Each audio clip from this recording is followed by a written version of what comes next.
আবার ফজরের সময় আল্লাহর কাছে চলে যায়। ফজরের সময় ডিউটি শেষ করার পরে আল্লাহ রাব্বুল আলামিনের কাছে যখন আবার ফিরে যায়, আল্লাহ ডাক দিয়া বলেন, ফেরেশতারা রে, কাইফা তারাকতুম ইবাদি, আমার বান্দাদেরকে কোন অবস্থায় রেখে এসেছো? সারা রাজ্যে আমার বান্দাদের কাছে ডিউটি করলে সকালে আমার বান্দাদেরকে কোন অবস্থায় রেখে এসেছো? ফেরেশতারা ডাক দিয়া বলেন, প্রভু গো, আপনার বান্দাদের ক্ষেত্রে আমরা কি ভেবেছিলাম আর কি পাইলাম? আসরের সময় যখন গিয়েছি এমনি তাকায় দেখি আপনার বান্দারা আসরের নামাজে দাঁড়ায় গিয়েছে। ফজরের সময় যখন আবার চলে আসি তখনও দেখি আপনার বান্দারা ফজরের নামাজে জামাতে শামিল হয়ে গেছে। প্রভু গো, আমরা তো মনে করেছিলাম আপনার বান্দারা দুনিয়াতে গিয়ে আপনার ইবাদত করবে না, রক্তপাত ঘটাবে, পরস্পরে মারামারি করবে, ফিতনা ফাসাদ করবে। আল্লাহ ফেরেশতাদেরকে ডাক দিয়ে বলেন, ফেরেশতারা রে, আমার বান্দাদের প্রশংসা যে তোমাদের মুখ দিয়া বের হয়ে গেল, আমার বান্দাদেরকে এখন কি প্রতিদান দেওয়া যায়? ফেরেশতারা ডাক দিয়া বলেন, প্রভু গো, আপনার বান্দাদেরকে আপনার সবচাইতে বড় পুরস্কার মাগফিরাতের পুরস্কার দিয়া দেন। আল্লাহ রাব্বুল আলামিন ডাক দিয়া বলেন, রে ফেরেশতারা, তোমাদের জবান থেকে আমার বান্দার প্রশংসা যেহেতু বের হয়েছে, আমি আল্লাহ আমার বান্দার জিন্দেগির গুনাহ মাফ করে দিলাম। ফেরেশতার জবান থেকে আল্লাহ বান্দার প্রশংসা বের করে বুঝাইয়া দেন, ও ফেরেশতারা, তোমরা যে বলছিলে আমার বান্দারা দুনিয়াতে গিয়া ইবাদত করবে না, ইবাদত যদি লাগে আমাদের কাছ থেকে নেন, মানুষ সৃষ্টি করার দরকার নাই। এখন দেখো আমার বান্দার ইবাদতের প্রশংসা তোমাদের করতে হয়। আর একটু জোরে বল না। লক্ষ্য করে দেখেন মানুষের ইজ্জত সম্মান আল্লাহ কত বেশি দিয়েছেন। আল্লাহু আকবার। নবীজি একবার খানায় কাবার দিকে এক পলকে তাকায় রইছেন, চোখের পলক ফেলে না। আমাদের ব্রাহ্মণবাড়িয়ার ভাষায় বলে ফাতি দেয় না, আপনাদের সিলেটে কি বলে জানি না। দেখবেন অনেক সময় এক পলকে তাকায় থাকে মানুষ একটা জিনিসের দিকে মনোযোগ দিয়া, তার যে চোখে পাতি দেওয়ান লাগে এটা ইয়াদই নেই। নবীজি এমনি এক পলকে তাকায় রইছে। সাহাবাই কেরাম অবাক হয়ে জিজ্ঞেস করলেন, হুজুর, আপনাকে তো কখনো এমন ভাবে তাকায় থাকতে দেখি নাই, খানায় কাবার দিকে কেমনে এভাবে কেন তাকায় রইছে, ঘটনাটা কি? আল্লাহ নবী, বিশ্ব নবী রাহমাতুল লিল আলামিন ডাক দিয়া বলেন, সাহাবীরা রে, কেন খানায় কাবার দিকে তাকায় রইছি জাননি? খানায় কাবার কত বেশি ইজ্জত আর সম্মান আমি বিশ্ব নবীর স্মরণ হয়ে গেছে। আল্লাহ রাব্বুল আলামিন আমার কাছে কোরআনের আয়াত নাযিল করে আমাকে জানায়া দিয়েছেন, আগো নবীজি, খানায় কাবার ইজ্জত সম্মান কত বেশি জানেননি? ইন্না আউওয়ালা বাইতিন উদিআ লিন-নাস লাল্লাযী বিবাক্কাতা মুবারাকান ওয়া হুদাল লিল আলামিন। খানায় কাবা এমন একটা ঘর, এই ঘরটা হলো আমি আল্লাহ সর্বপ্রথম মানুষের জন্য দুনিয়াতে সৃষ্টি করে দিয়েছি। এই ঘরটা হলো পৃথিবীর সর্বপ্রথম ঘর। এই ঘরের ইজ্জত সম্মান শুধু বেশি না, অনেক বেশি। কেমন বেশি? আল্লাহ নিজেই বর্ণনা করেন, মুবারাকা। এই ঘরের ইজ্জত হলো, এই ঘরকে আমি আল্লাহ বরকতময় ঘর বানিয়ে দিয়েছি। কেমন বরকতময় ঘর? লক্ষ্য করে দেখুন, কোন ব্যক্তি যদি এক রাকাত নামাজ খানায় কাবার আঙ্গিনায়, খানায় কাবার প্রাঙ্গণে পড়তে পারে, মহান আল্লাহ রাব্বুল আলামিন তার আমলনামায় 1,00,000 রাকাতের সওয়াব লিখে দেন। এই ঘর কেমন বরকতময় ঘর! এই ঘরের আঙ্গিনায় যদি কোনো অপরাধী ব্যক্তি প্রবেশ করে, ফামান দাখালাহু কানা আমিনা, কোন অপরাধী ব্যক্তি যদি এই ঘরের আঙ্গিনায় প্রবেশ করে ফেলে, ওই লোকটার জীবন নিরাপদ হয়ে যায়। ইসলামিক রাষ্ট্রের কোনো শাসক এই লোকটাকে আর গ্রেফতার করতে পারবে না। কেন পারবে না? খানায় কাবা বরকতময় ঘরের বরকতে, বরকতময় ঘরের আঙ্গিনায় যেহেতু তুমি প্রবেশ করেছো, তোমাকে আর গ্রেফতার করা যাবে না। ভাই আমার লক্ষ্য করে দেখুন, আল্লাহর নবী রাহমাতুল লিল আলামিন ডাক দিয়া বলেন, সাহাবীরা রে, খানায় কাবার কত বেশি ইজ্জত আর কত সম্মান, কিন্তু জানোনি আল্লাহ রাব্বুল আলামিনের কাছে একটা আদনা মানুষ, যেই মানুষটার দুনিয়াতে কোনো ইজ্জত নাই, দুনিয়াতে কোনো সম্মান নাই, কিন্তু একটা মানুষের ইজ্জত সম্মান মহান আল্লাহর কাছে খানায় কাবার চাইতেও কোটি কোটি গুণ বেশি। হযরত আবু যর গিফারি রাদিয়াল্লাহু তাআলা আল্লাহর নবীর রওজা মুবারকের দিকে আঙ্গুল দেখায়া বলে, এই রওজাওয়ালার কাছ থেকে আমি শুনেছি, যদি কোনো মানুষ একটা দুর্বল মানুষকে, অসহায় মানুষকে সহযোগিতা করে, আমাদের সমাজে দেখবেন এমন অনেক মানুষ আছে যেই মানুষটা নিজের কাজ নিজে করতে পারে না, আরেকজনের সহযোগিতা লাগে। আছে না এমন? নিজের বাজার নিজে করতে পারে না, নিজের কাজটা নিজে করতে পারে না, আরেকজনের সহযোগিতা লাগে। অথবা দেখা যায় নিজে সুস্থ মহিলা মানুষ, স্বামী মারা গেছে, ছেলেও নাই, মেয়ে যে বিয়ে দিছে মেয়েও দূরে থাকে, মহিলাটা একা একা চলতে পারে না, বাজারে যেতে পারে না, ঘরের কাজ করতে পারে না। এমন অনেক অসহায় দুর্বল মানুষ আমাদের সমাজে আছে না নাই? আমরা সমাজে অনেকে দেখবেন এমন মানুষ দেখলে 10 হাত দূরে দিয়ে হাঁটে, বলে এখানে এবারের কাছে গেলে কোনো না কোনো খাম ধরাই দিব। আপনারা ঘুমাই গেছেন নাকি আল্লাহ জানে? এরকম হয় না যে এই লোকের কাছে গেলে বলবে, বাজান রে আমার ঘরের ফ্যানটা নষ্ট, দেখোস না একটু ঠিক করে দিতে পারোস কিনা, বাজান রে আমার ঘরে বাজার নাই, দেখোস না একটু বাজার করে দিতে পারোস কিনা। এই যে খামের কথা বলবে, এই জন্য 10 হাত দূরে দূরে দিয়ে আড়ে। বলেন ঠিক না?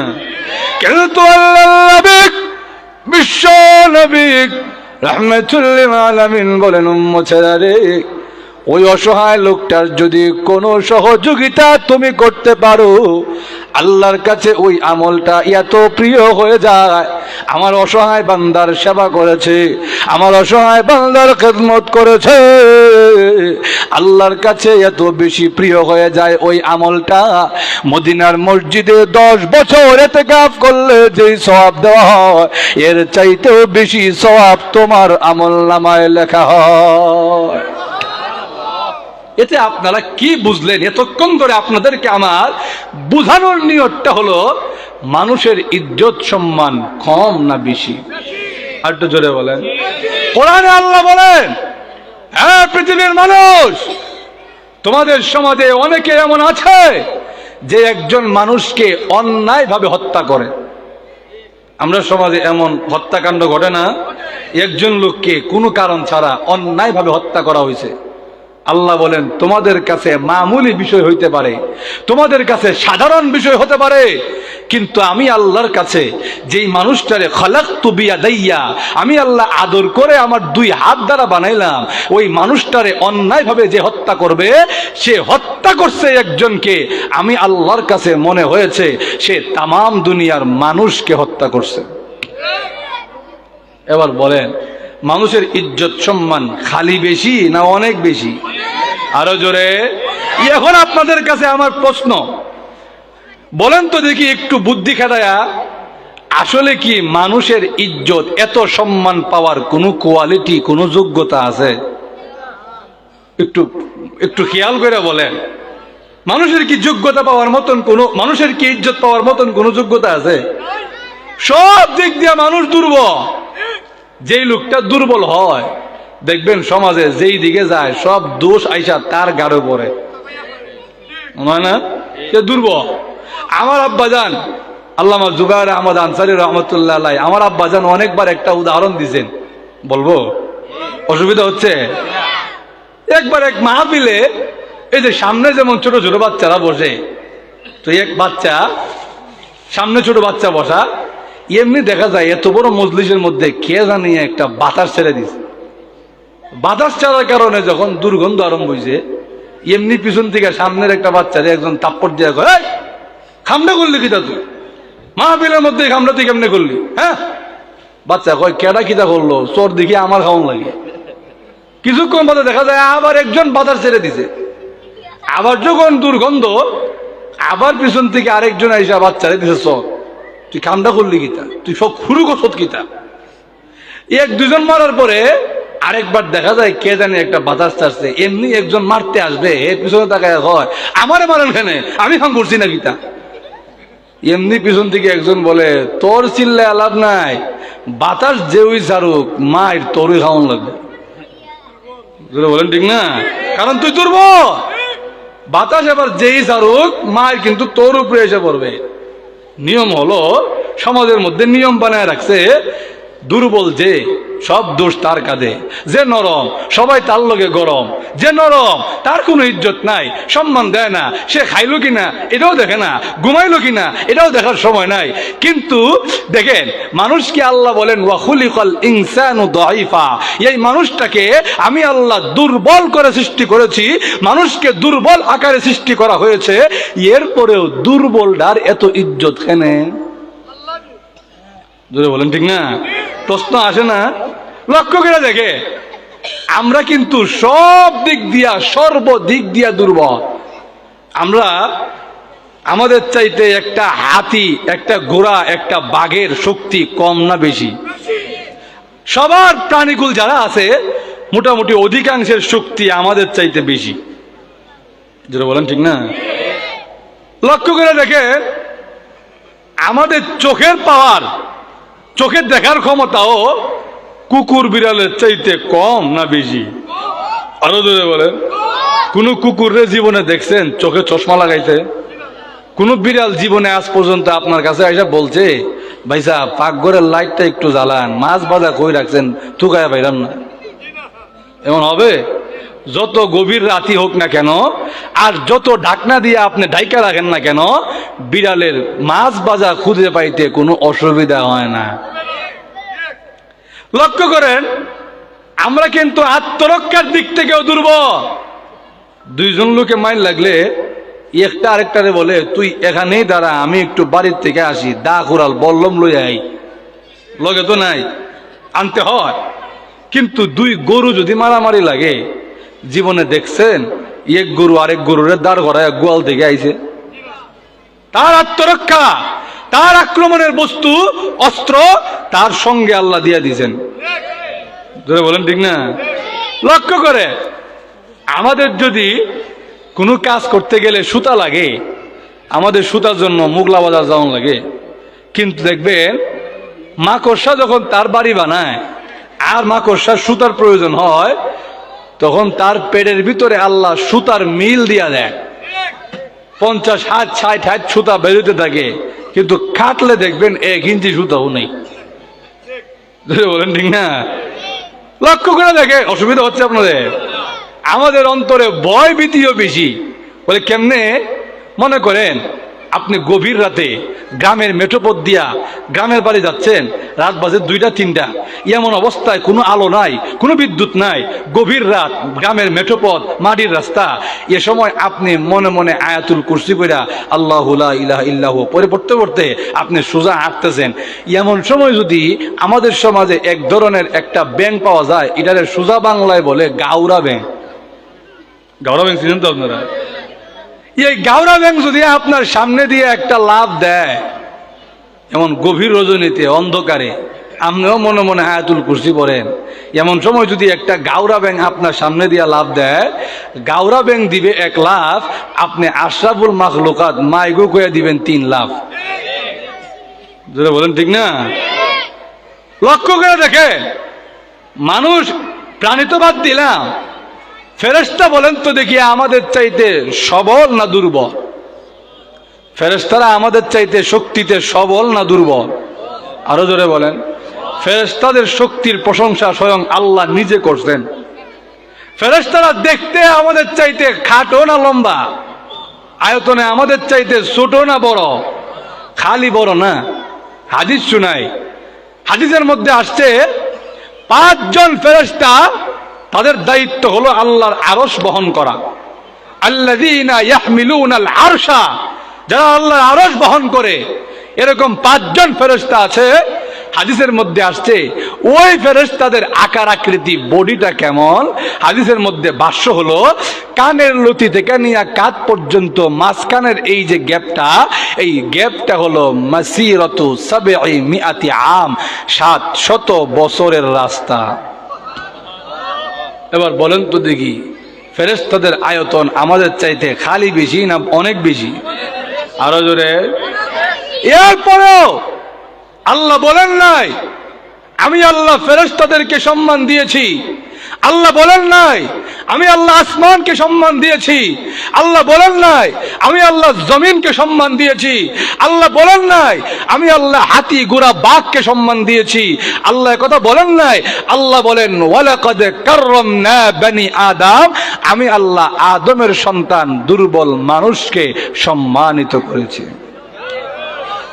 এখন প্রশ্ন হলো, এত দুর্বল মানুষটাকে সম্মান দেওয়ার পিছনে কারণটা কি? জোরে বলেন, ঠিক না? আমাদের তো সম্মান পাওয়ার কোনো কারণ নাই, এরপরও আমাদেরকে সম্মান দেওয়ার পিছনে কারণটা কি, রহস্যটা কি? এই রহস্যটা আল্লাহ আমার তিলাওয়াতকৃত আয়াতে তুলে ধরছেন। লক্ষ্য করে দেখেন, একটু মনোযোগ দিয়ে লক্ষ্য করেন। ফেরেশতারা তারা আল্লাহর ইবাদত করে, ইবাদত যে করে তারা নিজের ইচ্ছা শক্তিতে করে না, বরং ইবাদতের বাহিরে অন্য কোনো কাজ করার মতন যোগ্যতা তাদের নাই। আমার মা বুঝেন কিনা আল্লাহ জানে। যেই ফেরেশতাকে যেই কাজের জন্য আল্লাহ বানাইছে, ওই ফেরেশতা ওই কাজের বাহিরে অন্য কাজ করবে নিজের ইচ্ছায়, বুঝা শুননা, এমন যোগ্যতা ফেরেশতার। আরো জোরে বলেন। এই জন্যে আল্লাহ নবী রসুল বানাইছেন ফেরেশতা থেকে না, মানুষ থেকে। কেন? কারণ মানুষের সুখ দুঃখ, কষ্ট দুঃখ এগুলা বুঝবে মানুষই, কোনো ফেরেশতা বুঝতো না। জোরে বলেন, ঠিক না? ফেরেশতার পেটে বুক নাই। আপনার যে পেটে খিদা লাগছে, পেটে খিদা লাগলে আপনার করণীয় কি, আমলের ক্ষেত্রে কেমন পরিবর্তন হবে, পেটে খিদা লাগলে কি কি কাজ আপনার উপর প্রয়োগ হইতে পারে, এগুলা ফেরেশতা বুঝবে? আল্লাহ, আপনারা ঘুমায় গেছে, ফেরেশতা বুঝবে? আপনার পেশাব ধরছে, আপনার পায়খানার প্রয়োজন, এগুলো কি ফেরেশতা বুঝবে? তার তো এগুলো নাই। লক্ষ্য করে, ফেরেশতাকে আল্লাহ যেই কাজের জন্য আল্লাহ বানাইছেন, ওই কাজের বাহিরে অন্য কাজ করার মতন যোগ্যতা এবং অনুমতি ফেরেশতার নাই। ফেরেশতাকে আল্লাহ যেই কাজে বানাইছে সে খালি আল্লাহর হুকুম মানে, আল্লাহর হুকুম মানে, আল্লাহর হুকুমের বাইরে যায় না।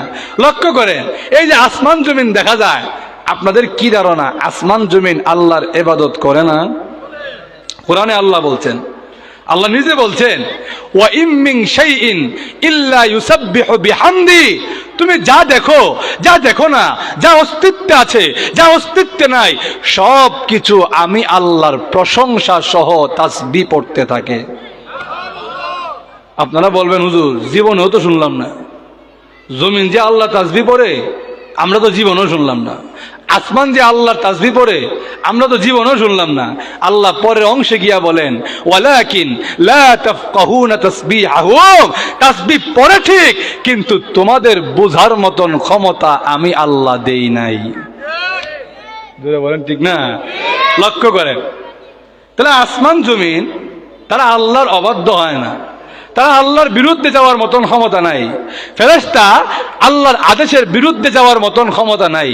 এবার আমি আপনাদেরকে জিজ্ঞেস করতে চাই, মানুষকে আল্লাহ তাআলা ইচ্ছা শক্তি দিয়েছেন, যে ইচ্ছা শক্তি দিয়া সে চাইলে আল্লাহর ইবাদতও করতে পারে, আবার চাইলে আল্লাহর আদেশের অমান্য হইতে পারে। যেটা বলেন, ঠিক না? ফজরের আজান দিছে, মুয়াজ্জিন ডাক দেয় আসসালাতু খায়রুম মিনান নাওম, ঘুম থেকে নামাজ ভালো, আসো নামাজের দিকে আসো।